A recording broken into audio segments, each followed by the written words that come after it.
So, hello students.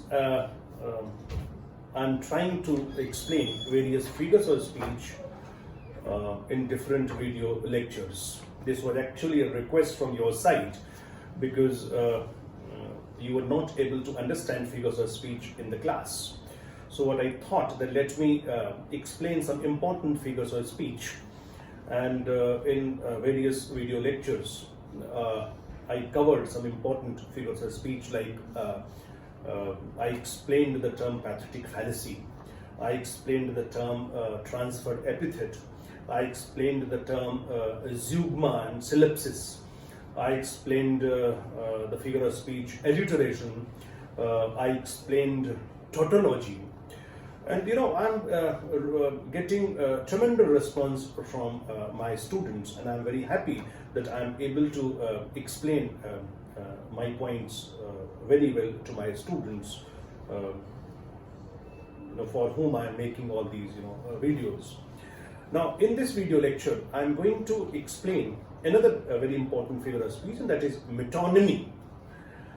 Now, when I was teaching the poem Digging by Seamus Heaney, if you remember, I gave you an example. I gave you one very off-quoted line, and I said that pen is mightier than the sword.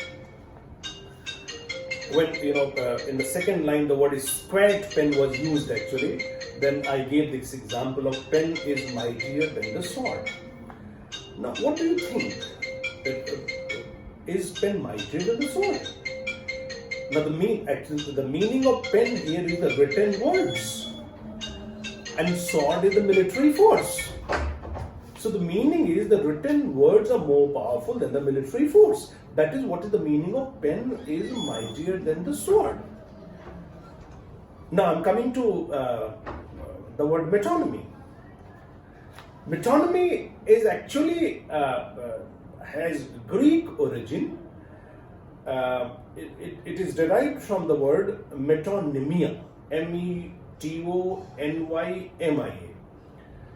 and metonymia means a change of name. A change of name. So metonymy is a figure of speech that replaces the meaning of a thing with the name of something else with which it is closely associated.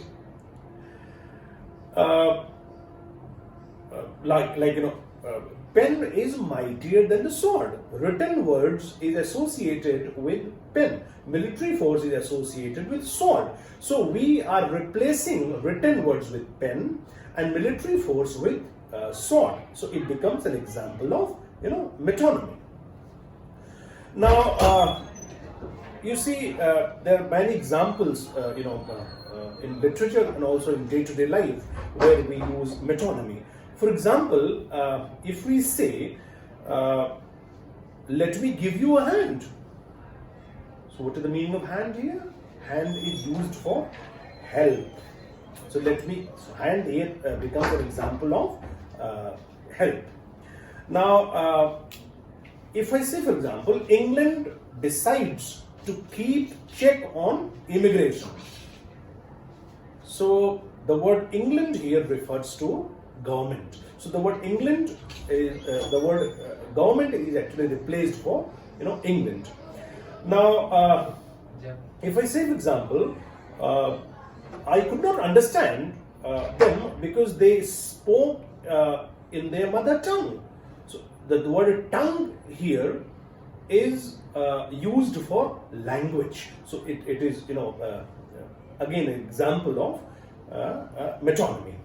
Now, in day-to-day life, we say, for example, like you go to your home, when somebody comes to your home, he interacts with your father, you do not come in your drawing room, your father says, actually he is a new blood, actually he does not know all these things. So what is this new blood actually? New blood is used in place of, new, people, fresh ideas, modern ideas and all this. So new blood is an example of metonymy. You see, for example, this is Corona, at the time of the Corona, pandemic. So in Corona pandemic, sometimes you say that Bollywood is joining actually hands to help the Corona affected people.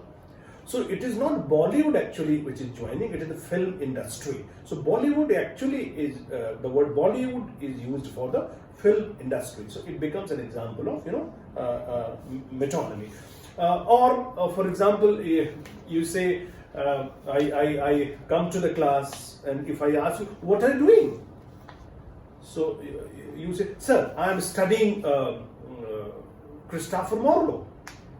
So basically, you are not studying Christopher Marlowe; you are studying the plays of Christopher Marlowe. So here, the word Marlowe is for the works of or the plays of Christopher Marlowe. So again, you have the example of metonymy. So these are certain examples from day-to-day life which I have taken to explain this metonymy. Let me take some examples from literature.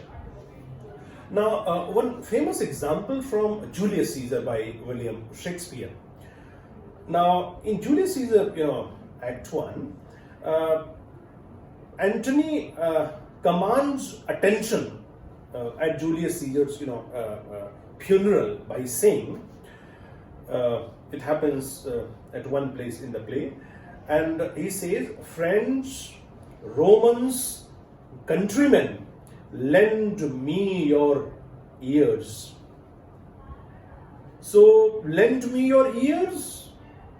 Ear here, meaning is attention. So the word ear is used for attention.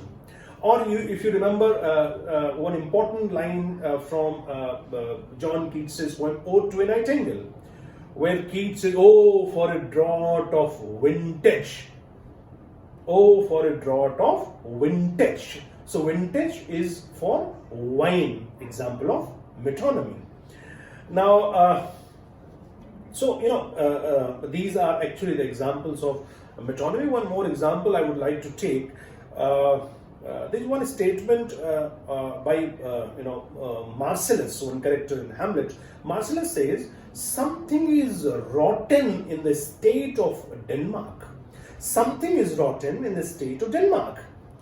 Now, Shakespeare has used metonymy here. Why? Because the state of Denmark, stands for the whole, royal system in the government. So, what is this? Actually, the royal system is rottening. That what he meant.